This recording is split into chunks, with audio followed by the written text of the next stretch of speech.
Bismillahirrahmanirrahim. Assalamualaikum warahmatullahi wabarakatuh.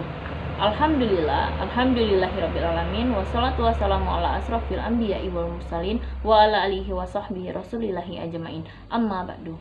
Pertama-tama marilah kita ucapkan rasa syukur dan terima kasih kita kepada Allah Subhanahu wa taala yang telah memberikan kita kesempatan pada hari ini. Dan tak lupa pula kita ucapkan terima kasih kepada Nabi besar kita, Nabi Muhammad SAW.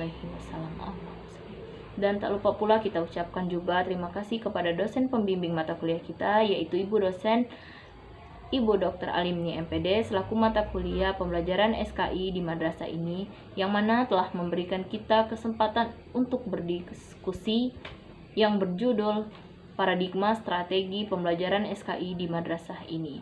Sebelum masuk ke sesi selanjutnya, izinkan saya memperkenalkan diri. Perkenalkan, nama saya Reta Dianita, NIM 1811-210103 dari kelompok 2. Izin menjadi moderator untuk kelompok 1. Sebelumnya, kita perkenalkan juga terlebih dahulu anggota kelompok 1, yaitu Tisna Oktaviansi, Zelasti Murgi Darwani, dan Rosa Yudi.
Assalamualaikum warahmatullahi wabarakatuh. Saya Rozeulita dengan NIM 1811210119.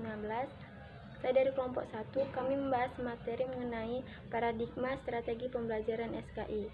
Sebelum saya menjelaskan mengenai pengertian paradigma pembelajaran, saya akan mengaji terlebih dahulu surat Al-Baqarah ayat 9. A'udzu billahi minasy syaithanir rajim. Bismillahirrahmanirrahim. Yukhadi'unallaha walladzina amanu wa ma yakhda'una illa anfusahum wa ma yash'urun. Shadaqallahul adzim. Baiklah, selanjutnya saya akan menjelaskan mengenai pengertian paradigma pembelajaran. Pengertian paradigma pembelajaran ialah konstelasi yang dikembangkan untuk memahami sejarah dan keadaan sosial untuk diberi makna tersendiri. Pembelajaran SKI atau pembelajaran sejarah kebudayaan Islam merupakan pembelajaran setelah ada di tingkat MI sampai perguruan tinggi, khususnya perguruan tinggi Islam. Pembelajaran SKI seringkali dipahami oleh peserta didik pembelajaran yang sulit untuk dimengerti ataupun dipahami karena bersifat abstrak. Padahal dari pembelajaran SKI ini kita mempelajari hal-hal yang sudah terjadi di masa lampau, sehingga kita akan mengantisipasi hal-hal negatif yang akan terjadi di masa yang akan datang. Adapun beberapa faktor menjadikan pembelajaran SKI ini pembelajaran yang tingkat pembelajarannya masih rendah, yaitu karena beberapa faktor. Yang pertama, karena kurangnya sarana dan prasarana seperti buku. Yang kedua, yaitu masih rendahnya motivasi dari peserta didik terhadap pembelajaran sejarah kebudayaan Islam. Yang ketiga, yaitu kurangnya strategi atau metode yang dipakai oleh guru pembelajaran SKI dalam penerapan pembelajaran SKI tersebut, sehingga anak murid ataupun peserta didik kurang memahami dari penjelasan ataupun kurang menarik dalam pembelajaran SKI. Maka dari itu, kita sebagai calon guru ataupun guru yang mengajarkan SKI harus sangat kreatif dan inovatif dalam penyampaian materi, sehingga peserta didik dapat memahami secara baik. Baiklah, itulah secara singkat penjelasan dari saya mengenai pengertian paradigma pembelajaran. Apabila ada salah-salah, saya mohon maaf. Kepada Allah saya mohon ampun. Wassalamualaikum warahmatullahi wabarakatuh. Baiklah, Assalamualaikum warahmatullahi wabarakatuh. Di sini saya Tisna Utapiansi dengan nomor NIM 1811210123 dari kelompok 1. Saya di sini akan menjelaskan tentang poin kedua, yaitu mengidentifikasi ilmu pendekatan, model, strategi, metode, dan teknik pembelajaran. Baiklah, sebelum saya menjelaskan tentang materi, terlebih dahulu saya akan membaca ayat suci Al-Quran, surat Al-Baqarah ayat 8. A'udzu billahi minasy syaithanir rajim. Bismillahirrahmanirrahim. Wa minan nasi man yaqulu amanna billahi wa bil yaumil akhir wa ma hum bimu'minin. Shadaqallahul azim. Baiklah, selanjutnya itu menjelaskan materi tentang poin pertama, yaitu ada pengertian dari pendekatan pembelajaran. Pendekatan pembelajaran merupakan dapat diartikan titik tolak atau sudut pandang kita terhadap proses pembelajaran yang menunjuk pada pandangan tentang terjadinya suatu proses yang sifatnya masih sangat umum.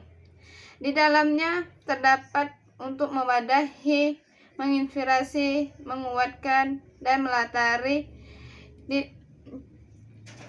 metode pembelajaran dengan cakupan teoritis tertentu. Dilihat dari pendekatannya, pembelajaran terdapat dari dua jenis pendekatan, yaitu pendekatan ekspositori. Pendekatan ini menekankan pada penyampaian informasi yang disampaikan dari pengajar ke peserta didik. Yang selain itu ada juga ciri-cirinya, yaitu adanya dominasi sumber belajar dalam pembelajaran. Dua, yaitu ada bahan belajar terdiri dari konsep-konsep dasar atau materi baru bagi warga pelajar. Yang ketiga, ada materi lebih cenderung bersifat informasi. Yang terakhir yaitu ada terbatasnya sarana prasarana pembelajaran. Selain itu ada langkah-langkahnya. Yang pertama itu ada sumber belajar menyampaikan informasi mengenai konsep, prinsip dasar, serta contoh-contoh pembelajaran.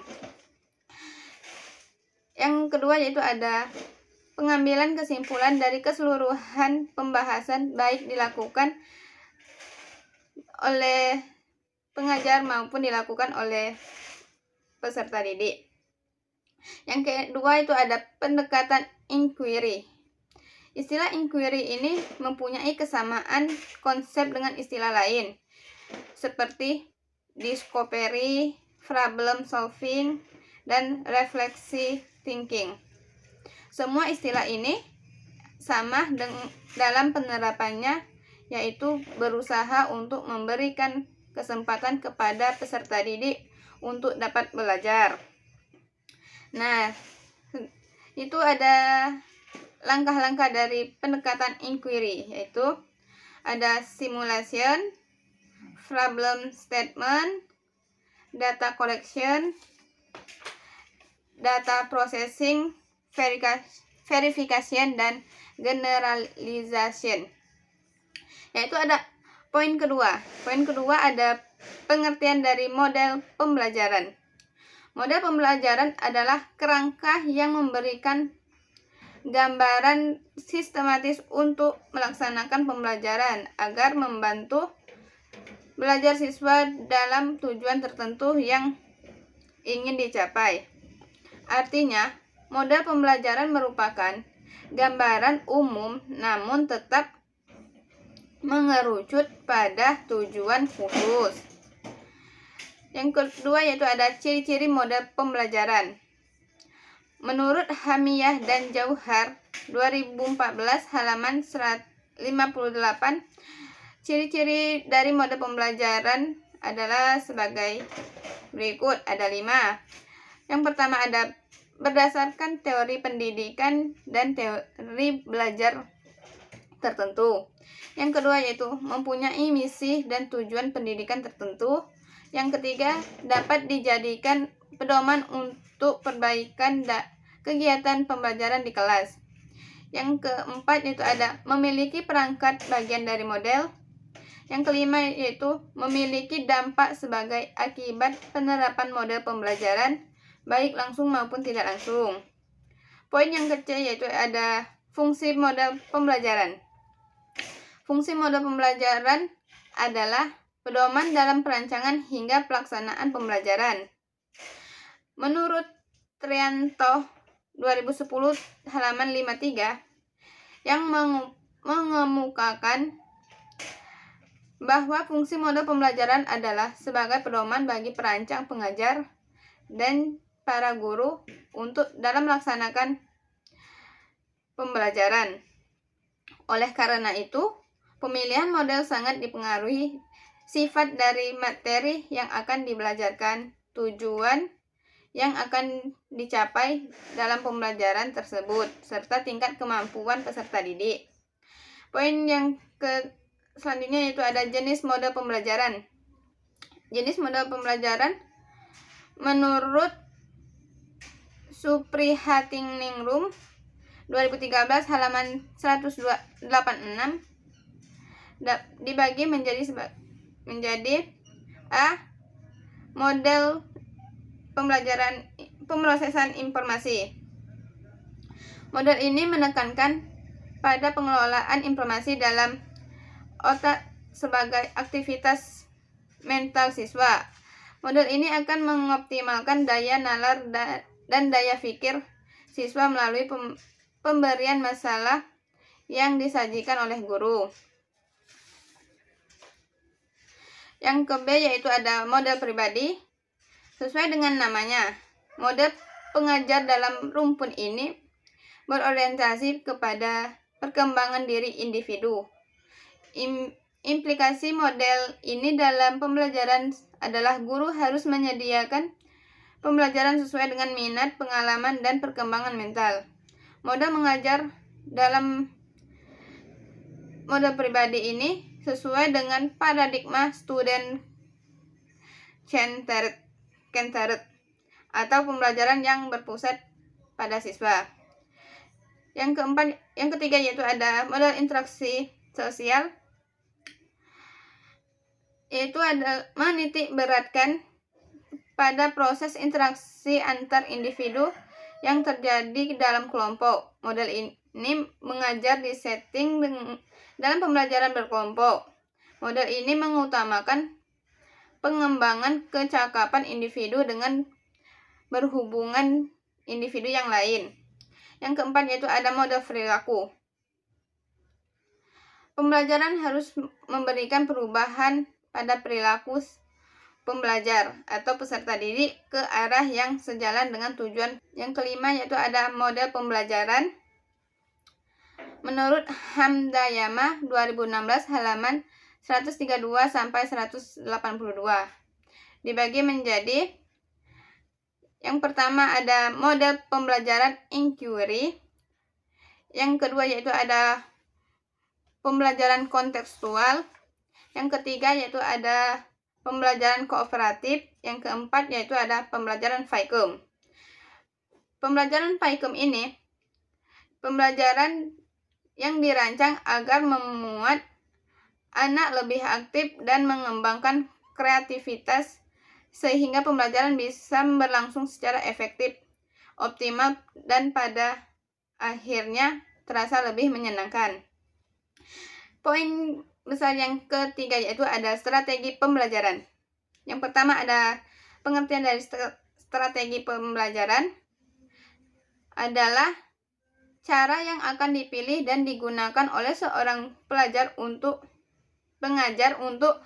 menyampaikan materi pembelajaran bertujuan untuk memudahkan peserta didik menerima dan memahami materi pembelajaran tersebut, yang pada akhirnya tujuan pembelajaran dapat dikuasai di akhir kegiatan belajar. Yang kedua yaitu ada kriteria pemilihan strategi pembelajaran. Yang pertama ada berorientasi pada tujuan pembelajaran. Yang kedua ada pilih teknik pembelajaran sesuai dengan keterampilan yang diharapkan dapat dimiliki saat bekerja nanti atau dihubungkan dengan dunia kerja. Yang ketiga yaitu ada gunakan media pembelajaran dengan sebanyak mungkin memberikan rangsangan kepada peserta didik. Poin yang ketiga yaitu ada manfaat strategi pembelajaran. Manfaat strategi pembelajaran ini ada dibagi menjadi dua, yaitu untuk manfaat bagi guru dan manfaat bagi siswa. Manfaat bagi guru salah satunya yaitu guru dapat mengelola proses pembelajaran untuk mencapai hasil belajar yang efektif dan efisien. Dan bagi manfaat bagi peserta didik yaitu atau siswa, salah satunya siswa terbiasa belajar dengan perencanaan yang disesuaikan dengan kemampuan diri sendiri.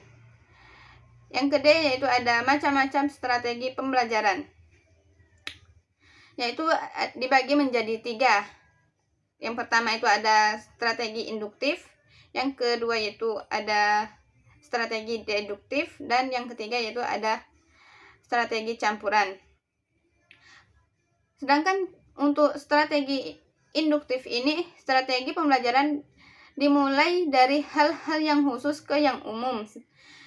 Yang kedua yaitu strategi deduktif, malah yang kebalikan dari strategi induktif, dari yang umum ke yang khusus. Sedangkan untuk strategi campuran adalah gabungan dari strategi pembelajaran induktif dan strategi pembelajaran deduktif. Adapun strategi regresif, yaitu strategi pembelajaran yang memakai titik tolak zaman sekarang untuk kemudian melurusi balik belakang ke masa lampau, yang merupakan latar belakang dari perkembangan kontemporer tersebut. Yang kedua yaitu ada metode pembelajaran. Pengertian metode pembelajaran, suatu proses penyampaian materi pendidikan kepada peserta didik yang dilakukan secara sistematis dan teratur oleh tenaga pengajar atau guru.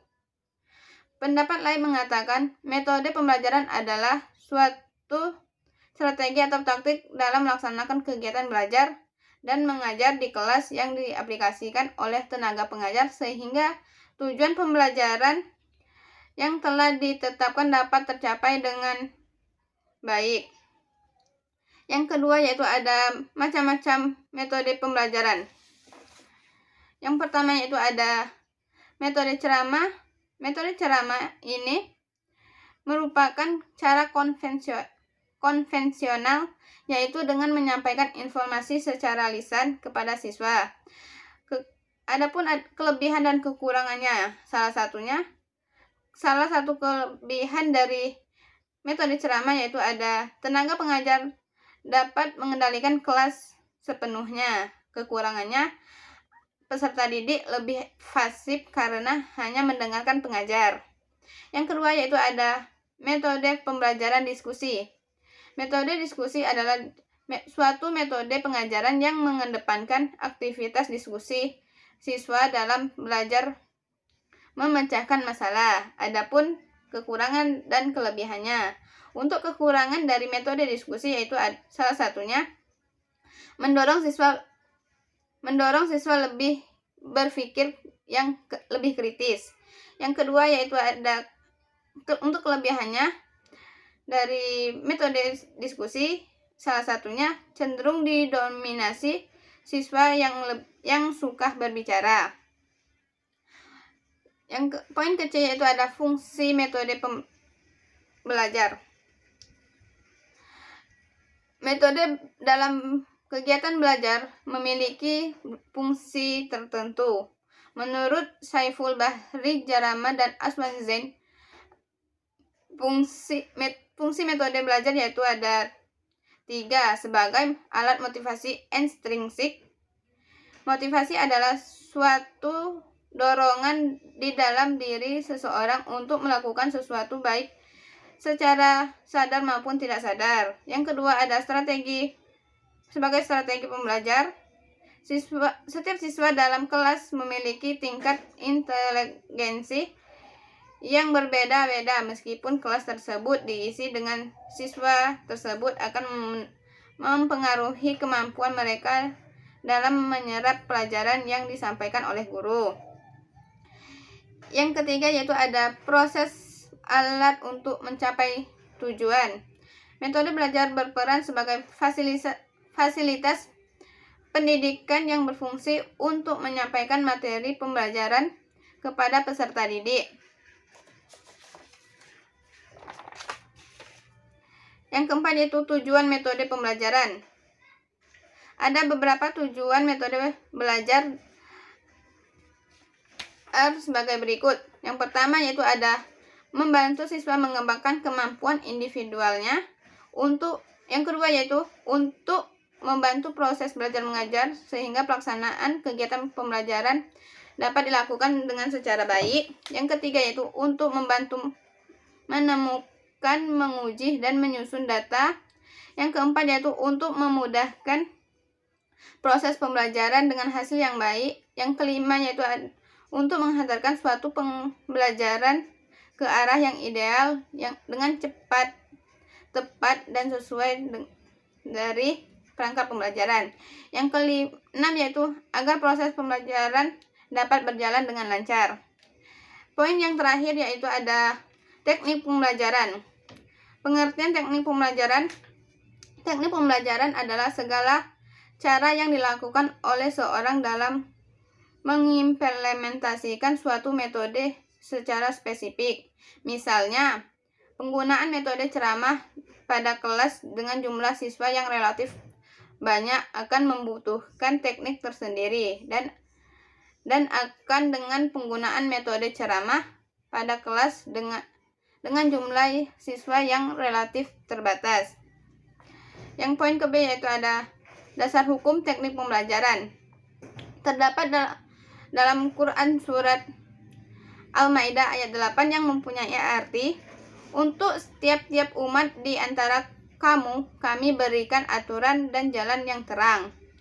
Dan Quran surat Al-Hajj ayat 77 yang artinya, hai orang-orang yang beriman, rukuklah kamu, sujudlah kamu, sembahlah Rabbmu, dan perbuatlah kebajikan, supaya kamu mendapat kesenangan.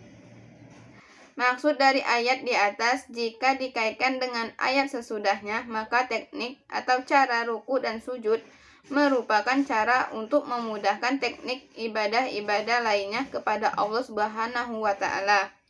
Demikian halnya dalam proses teknik pembelajaran, hendaknya ada teknik dan cara yang pokok dan utama. Tujuannya adalah untuk mempermudah anak didik di dalam menerima keilmuan dari peserta didik. Sekian dari saya. Wassalamualaikum warahmatullahi wabarakatuh. A'udzubillahi minasyaitonirrajim. Bismillahirrahmanirrahim. Khatamallahu ala qulubihim wa ala sam'ihim wa ala absarihim ghisyawatu wa lahum adzabun azim. Sadaqallahul azim. Assalamualaikum warahmatullahi wabarakatuh. Perkenalkan, nama saya Zelasti Mudi Darwani. Di sini saya akan menjelaskan tentang pendekatan, model, strategi, dan metode pembelajaran SKI. Nah, yang pertama, pendekatan pembelajaran SKI.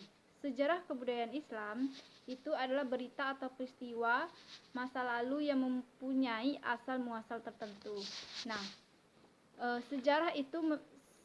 sejarah memiliki komponen dasar. Yang pertama, memiliki objek material, yaitu pengetahuan atau informasi faktual mengenai peristiwa dan kejadian penting dalam kurun waktu tertentu.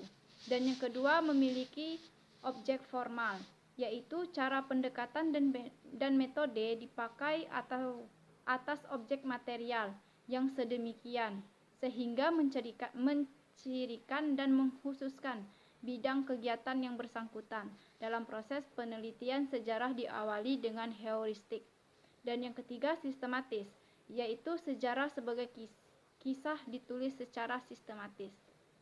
Dan yang keempat, teoretis, yaitu sejarah sebagai ilmu, memiliki teori, yaitu teori sejarah, sekaligus penulisan sejarah menggunakan pendekatan multidimensional.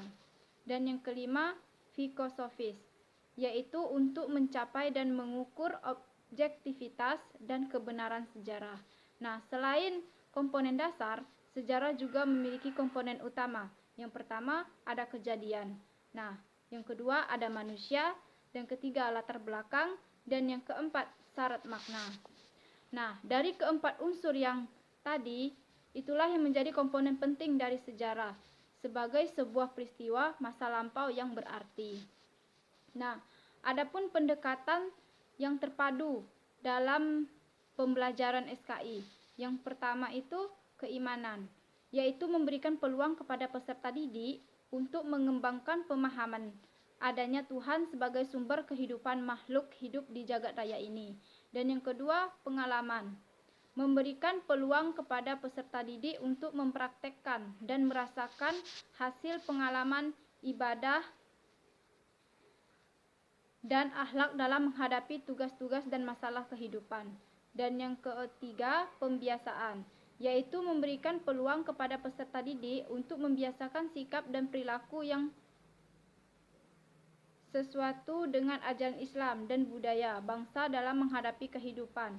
Dan yang keempat, rasional, yaitu usaha memberikan peranan rasio akal siswa dalam mengalami dan membedakan berbagai standar materi serta kaitan dengan perilaku yang baik dan buruk.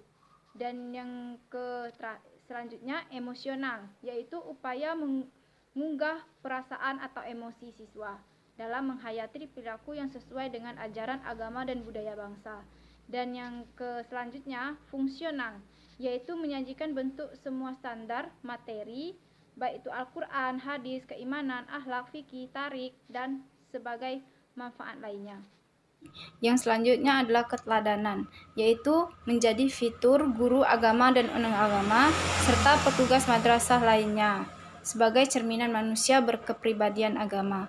Selanjutnya ada model pembelajaran SKI. Nah, model pembelajaran SKI menggunakan model pembelajaran dengan metode edutainment. Edutainment ini adalah suatu proses pembelajaran yang dikombinasikan antara pendidikan dengan hiburan, sehingga menciptakan suasana pembelajaran yang menyenangkan.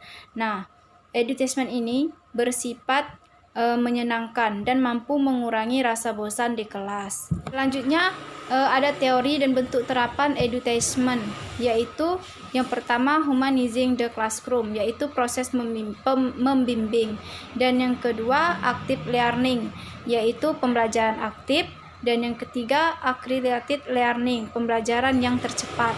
Selanjutnya quantum learning adalah cara pengubahan berbagai macam interaksi. Nah, jadi quantum learning ini bisa belajar dengan cara belajar efektif. Dan selanjutnya quantum teaching, yaitu berusaha mengubah suasana belajar yang monoton menjadi tidak membosankan. Jadi menjadikan suasana di kelas itu menjadi menyenangkan. Selanjutnya ada strategi pembelajaran strategi pembelajaran SKI. Nah, strategi pembelajaran SKI ini adalah proses interaksi antara peserta didik dengan guru dalam pembelajaran SKI dengan menggunakan model atau strategi. Nah, yang menyenangkan dan membuat peserta didik aktif dalam proses pembelajaran SKI. Yang mana SKI ini adalah pelajaran yang menyangkut tentang masa lalu atau masa lampau. Nah, adapun macam-macam strategi pembelajaran SKI yang cocok. Yang pertama, panduan membaca. Yang kedua ada semua orang adalah guru. Dan yang ketiga, kelompok resum. Dan yang keempat, itu membaca dengan keras. Selanjutnya ada metode pembelajaran SKI. Nah, metode adalah cara yang digunakan guru untuk menyampaikan pelajaran kepada peserta didik. Nah, adapun metode yang tepat untuk pembelajaran SKI adalah yang pertama ceramah. Nah, metode ceramah ini adalah penyampaian melalui penuturan secara lisan ke pendidik kepada peserta didik. Dan yang kedua itu ada tanya jawab, yaitu guru bisa memberikan pertanyaan-pertanyaan kepada siswa. Dan yang keempat, kerja kelompok. Nah, kerja kelompok ini guru juga bisa memberikan tugas terhadap peserta didik. Dan selanjutnya ada garis waktu, yaitu untuk pembelajaran sejarah karena di dalamnya termuat teknologi terjadinya peristiwa. Dengan metode ini, peserta didik bisa melihat aturan kejadian dan akhirnya juga bisa menyimpulkan hukum-hukum seperti sebab akibat dan sebagainya. Dan yang selanjutnya ada metode peta konsep. Nah, metode peta konsep ini metode yang praktis untuk mendefinisikan gagasan yang ada dalam bentuk nilai. Nah, nilai itu praktis terletak pada kelenturan dan kemudahan pembuatannya. Dan guru bisa memanfaatkan metode itu untuk dijadikan sebagai metode penyampaian sejarah. Nah, di samping metode yang saya jelaskan tadi, itu ada beberapa kelebihan dan kelemahannya. Di antaranya kelebihan metode ceramah, salah satunya yaitu tidak memerlukan persiapan yang rumit. Dan yang adapun kelemahannya yaitu akan membosankan jika guru kurang memiliki kemampuan untuk bertutur kata yang baik. Yang kedua itu metode tanya jawab. Adapun kelebihannya, penguasaan siswa terhadap materi dapat diketahui. Nah, adapun kelemahannya, kelas menjadi gaduh jika guru tidak dapat mengontrol kelas tersebut. Nah, selanjutnya metode kerja kelompok. Salah satu kelebihannya yaitu membuat peserta didik aktif mencari bahan yang menyelesaikan tugasnya. Selanjutnya kelemahannya, salah satunya yaitu adanya sifat pribadi yang ingin menonjol diri atau sebaliknya yang lemah menjadi merasa rendah dan sebaliknya tergantung pada orang lain. Selanjutnya ada yang metode garis waktu. Adapun kelebihannya yaitu memiliki tampilan, bentuk, dan warna yang menarik perhatian siswa untuk belajar. Tetapi ada juga kelemahannya yaitu kurang praktis karena sulit dibawa kemanapun karena ukurannya itu agak besar. Dan yang terakhir yaitu metode peta konsep.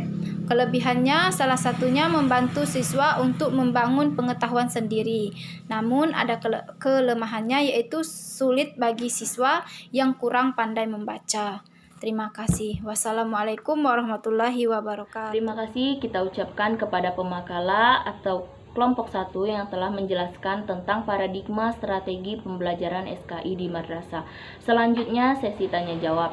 Kepada teman-teman atau audiens yang ingin menyampaikan pendapat atau kurang memahami dapat dipertanyakan kepada pemakala. Assalamualaikum warahmatullahi wabarakatuh. Perkenalkan, nama saya Alfiatul Aziza, NIM 1811210106. Saya izin bertanya kepada kelompok 1, yaitu pertanyaannya tentang paradigma adalah cara pandang atau kerangka pemikiran yang dipergunakan oleh suatu komunitas atau disebut dengan seorang guru. Terus, kemudian cara pandang seorang guru SKI dalam memotivasi belajar siswa dengan menerapkan strategi jigsaw. Nah, yang ingin saya tanyakan, bagaimana komponen-komponen dalam pembelajaran tipe jigsaw tersebut? Itu saja pertanyaan dari saya. Terima kasih. Assalamualaikum warahmatullahi wabarakatuh. Terima kasih untuk moderator dan pemakala. Perkenalkan, nama saya Miftahul Roif dari kelompok 10. Di sini saya akan bertanya pada bagian halaman keempat, paragraf kedua, kalau nggak salah. Di sini dipaparkan bahwa alternatif untuk proses pembelajaran dengan strategi PQ4R atau Preview, Question, Read, Reflect, Recite, and Review. Yang akan saya tanyakan, apakah strategi PQ4R atau PQ4R ini cocok digunakan pada mata pelajaran sejarah kebudayaan Islam?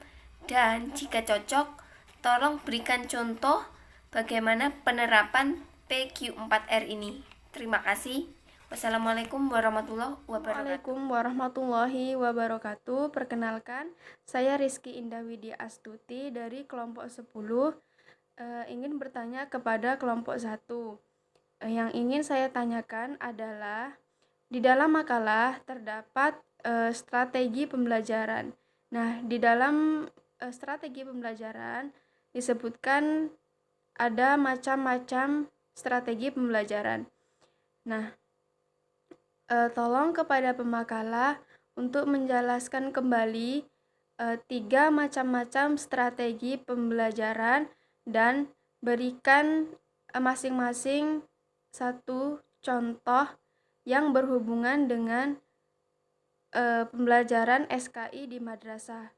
Terima kasih. Wassalamualaikum warahmatullahi wabarakatuh. Baiklah, kita terdapat 3 orang penanya, yaitu Alfiatul Aziza, dan yang kedua Miftahul Roib, dan yang ketiga Rizky Indah Widya Astuti. Selanjutnya kita masuk ke sesi penjelasan atas pertanyaan dari teman-teman. Berikut ini penjelasan jawaban dari warahmatullahi wabarakatuh.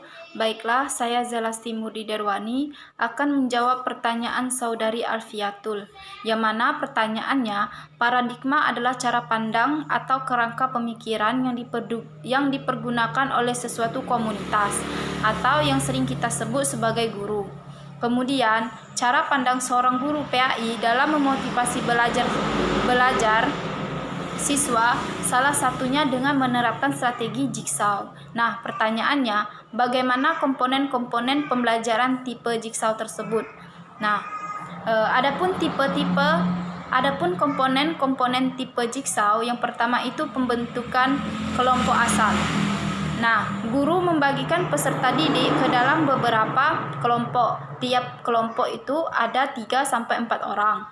Nah, materi yang sudah disiapkan oleh guru diberikan kepada peserta didik dalam bentuk teks yang telah dibagikan menjadi beberapa sub-sub. Dan setiap anggota kelompok bertanggung jawab untuk mempelajari materi tersebut. Dan yang kedua, pembentukan kelompok ahli. Setelah masing-masing kelompok berkumpul dalam kelompok asal, maka guru akan membagikan kelompok-kelompok tersebut menjadi kelompok ahli, yaitu guru mengambil siswa yang dianggapnya paling bisa menguasai materi dan siswa yang dianggap mampu menguasai materi tersebut. Dan yang ketiga itu penyampaian materi. Setiap anggota kelompok ahli yang telah selesai memperdalamkan pemahamannya tentang materi tersebut, maka dia siap mempresentasikan kembali ke kelompok asal dan bertugas menjelaskan bagiannya kepada teman-teman kelompoknya. Dan yang keempat itu evaluasi. Nah, pada pertemuan dan diskusi kelompok asal, peserta didik dikenai tagihan, yaitu bisa berupa kuis atau teks individu. Nah, dari hasil teks tersebut, itulah yang menjadikan atau yang menentukan berapa skor dalam setiap kelompok. Terima kasih. Wassalamualaikum warahmatullahi wabarakatuh. Baiklah, assalamualaikum warahmatullahi wabarakatuh. Di sini saya Tisna Oktaviansi akan mencoba menjawab pertanyaan dari saudari Miftahul Roif, yang mana pertanyaannya, apakah strategi PK4R cocok digunakan untuk mata pelajaran SKI? Dan bila cocok, tolong berikan contoh bagaimana penerapannya. Baiklah, menurut saya strategi pembelajaran PK4R ini sangat cocok untuk digunakan dalam mata pelajaran SKI, karena mata pelajaran SKI ini adalah mata pelajaran yang harus disampaikan kepada peserta didik agar peserta didik dapat mengetahui proses sejarah kejadian pada masa lampau, dan juga mengharapkan peserta didik dapat mengambil pelajaran dari kejadian tersebut. Diharapkan kepada peserta didik dapat menerapkannya pada kehidupan sehari-hari. Mata pelajaran SKI ini biasanya kebanyakan materi, kebanyakan hafalan, membosankan, tidak menarik bagi peserta didik. Oleh karena itu, peserta didik lebih mengutamakan kesibukannya masing-masing, seperti coret-coret buku, ada yang keluar masuk kelas, ada yang mengobrol dengan temannya, ada juga yang lebih dari itu tidur dalam kelas saat proses pembelajaran. Oleh karena itu, kita sebagai calon guru akan pandai-pandai mencari strategi apa yang akan digunakan ketika di dalam kelas proses pembelajaran.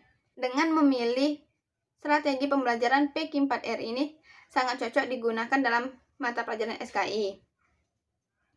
Karena strategi pembelajaran PK4R ini lebih mengutamakan keaktifan siswa.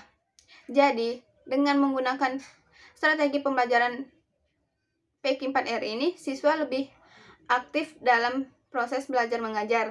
Mereka dapat menyampaikan ide-ide yang ada di pikirannya, juga dapat memecahkan masalah pada masalah yang belum terpecahkan, dan sebagainya. Demikian dari saya. Mohon maaf jika ada kekurangan. Kepada Allah saya mohon ampun. Wassalamualaikum warahmatullahi wabarakatuh. Assalamualaikum warahmatullahi wabarakatuh. Saya Roziolita dengan NIM 1811210119. Di sini saya akan menjawab pertanyaan dari Rizky, di mana pertanyaannya ialah menjelaskan 3 strategi pembelajaran dan sebutkan contoh strategi pembelajaran tersebut dalam pembelajaran SKI. Baiklah, bismillahirrahmanirrahim. 3 macam strategi pembelajaran, yaitu yang pertama induktif, kedua deduktif, ketiga yaitu campuran antara induktif dan deduktif. Yang pertama yaitu saya akan menjelaskan mengenai induktif, di mana strategi pembelajaran induktif merupakan strategi pembelajaran secara langsung. Strategi ini merupakan strategi di mana sangat efektif dalam membangun pemahaman peserta didik dalam berpikir secara kritis. Strategi ini membutuhkan guru yang terampil dalam bertanya, di mana dalam pertanyaan guru inilah akan membangun ide dan berpikir peserta didik secara kritis tersebut, sehingga berjalannya akan terasa lebih pembelajaran tersebut akan terasa lebih ke peserta didiknya, di mana peserta didik dituntut untuk lebih aktif, tidak malu dalam menyampaikan pendapatnya. Contoh dari strategi ini bisa diterapkan dalam pembelajaran SKI, yaitu seperti demonstrasi, eksperimen, ataupun diskusi. Nah, selain itu bisa juga diterapkan dalam pembelajaran lain, tidak hanya dalam pembelajaran SKI saja.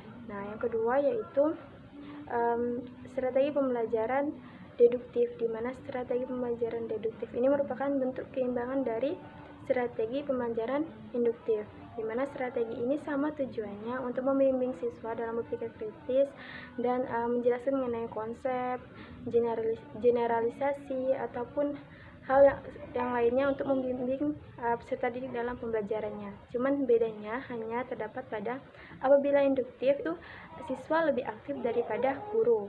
Nah, kalau misalnya deduktif itu gurunya lebih aktif daripada siswa. Nah, contoh yang dapat diterapkan dalam pembelajaran SKI yaitu seperti tanya jawab, simulasi, seperti itu, ataupun ceramah dari guru dalam menjelaskan pembelajaran SKI tersebut. Nah, yang ketiga yaitu strategi campuran antara deduktif dan induktif, di mana strategi ini bertolak ukur dengan zaman sekarang yang akan ditelusuri latar belakangnya pada zaman terdahulu. Seperti misalnya contohnya dalam pembelajaran SKI, perkembangan ataupun pertumbuhan dari pembelajaran agama Islam pada zaman sekarang. Nah, kita telusuri bagaimana perkembangan agama Islam pada zaman terdahulu, menelusuri latar belakangnya seperti apa. Nah, itu contoh dari pembelajaran SKI. Nah, strategi ini bisa diterapkan juga di pembelajaran lain, tidak hanya di SKI. Nah, maka dari itulah strategi-strategi ini dapat diterapkan di dalam pembelajaran SKI baik pun di pembelajaran lainnya. Baiklah, itulah secara singkat penjelasan dari saya. Apabila ada salah-salah, saya mohon maaf. Kepada Allah saya mohon ampun. Wassalamualaikum warahmatullahi wabarakatuh. Assalamualaikum warahmatullahi wabarakatuh. Baiklah, perkenalkan, nama saya Nia Monika, NIM 1811210126. Sebelumnya terima kasih kepada Bu Moderator yang mana telah mengizinkan saya untuk menambahkan sedikit jawaban atas pertanyaan Saudari Miftahul Roif. Sebelumnya saya akan mengulangi pertanyaan dari Saudari Miftahul, yang mana pertanyaannya, apakah strategi PQ 4R cocok digunakan dalam mata pelajaran sejarah kebudayaan Islam, serta berikan contoh bagaimana cara penerapannya. Adapun strategi PQ 4R merupakan salah satu kegiatan dari strategi elaborasi yang digunakan untuk membantu siswa mengingat apa yang mereka baca dan dapat membantu proses belajar mengajar di kelas yang dilaksanakan dengan kegiatan membaca buku. Adapun PQ 4R adalah singkatan dari kata preview, maksudnya membaca selintas dengan cepat. Question maksudnya menyusun daftar pertanyaan yang relevan dengan teks. Read maksudnya membaca teks secara aktif untuk mencari jawaban atas pertanyaan-pertanyaan yang telah tersusun. Reflect maksudnya memahami informasi yang dipresentasikan. Recite maksudnya menghafal atau mengingat kembali setiap jawaban yang telah ditemukan. Dan review maksudnya meninjau ulang seluruh jawaban atas pertanyaan yang telah tersusun. Mata pelajaran Sejarah Kebudayaan Islam merupakan salah satu mata pelajaran yang menelaah tentang asal-usul perkembangan peranan kebudayaan Islam di masa lampau. Secara substansial, mata pelajaran Sejarah Kebudayaan Islam memiliki kontribusi dalam memberikan motivasi kepada peserta didik untuk mengenal, memahami, dan menghayati sejarah kebudayaan Islam. Mengandung nilai-nilai yang dapat digunakan untuk melatih kecerdasan, membentuk sikap, watak, dan kepribadian peserta didik. Untuk itu, strategi PQ4R cocok digunakan pada mata pelajaran Sejarah Kebudayaan Islam karena efektif dalam membantu siswa memahami materi pembelajaran, terutama terhadap materi-materi yang lebih sukar dan menolong siswa untuk berkonsentrasi lebih lama. Siswa dituntut aktif mencari tahu dengan membentuk pengetahuannya, sedangkan guru membantu agar pencarian itu berjalan baik. Dalam banyak hal, guru dan siswa bersama-sama membangun pengetahuan, sehingga memiliki kemampuan berpikir untuk menyelesaikan setiap persoalan yang dihadapi. Contoh penerapan strategi PQ4R dalam pembelajaran sejarah kebudayaan Islam bisa berjalan dengan baik sesuai dengan langkah-langkahnya. Strategi PQ4R yang diawali dengan pemberian persepsi terhadap para siswa, kemudian membaca selintas tentang materi disertai dengan membuat pertanyaan-pertanyaan dengan menggunakan kata apa, siapa, mengapa, dan bagaimana yang berkaitan dengan materi. Setelah itu, para siswa membaca materi secara aktif dan menyeluruh dengan acuan pertanyaan-pertanyaan yang mereka buat untuk dicari jawabannya, sehingga para siswa berhati-hati dan teliti dalam membaca materi pembelajaran. Guru bisa menjelaskan melalui PowerPoint, sehingga para siswa mampu menghayati pembelajaran dan diakhiri dengan membuat intisari dari materi pembelajaran sebagai bukti sejauh mana para siswa memahami materi sejarah kebudayaan Islam. Mungkin itu saja tambahan jawaban dari saya. Lebih dan kurangnya saya minta maaf kepada Allah, saya mohon ampun. Wassalamualaikum warahmatullahi wabarakatuh. Terima kasih, itulah tadi penjelasan dari kelompok 1 dan teman-teman lainnya atas pertanyaan dari Miftahul, Alfiatul, serta Reski Indah Widyastuti. Selanjutnya kita ke sesi penutup. Demikianlah diskusi kita pada hari ini, dan alhamdulillah dan terima kasih kepada teman-teman serta pemateri, serta tak lupa pula kita ucapkan terima kasih banyak untuk kesempatan ini kepada dosen pembimbing kita, yaitu Ibu Dr. Alimni MPD selaku dosen mata kuliah pembelajaran SKI di madrasah ini. Saya selaku moderator, apabila terdapat kesalahan kalimat atau kata, saya mohon maaf. Kepada Allah saya mohon ampun. Wallahul muwaffiq ila aqwamit thoriq. Wassalamualaikum warahmatullahi wabarakatuh.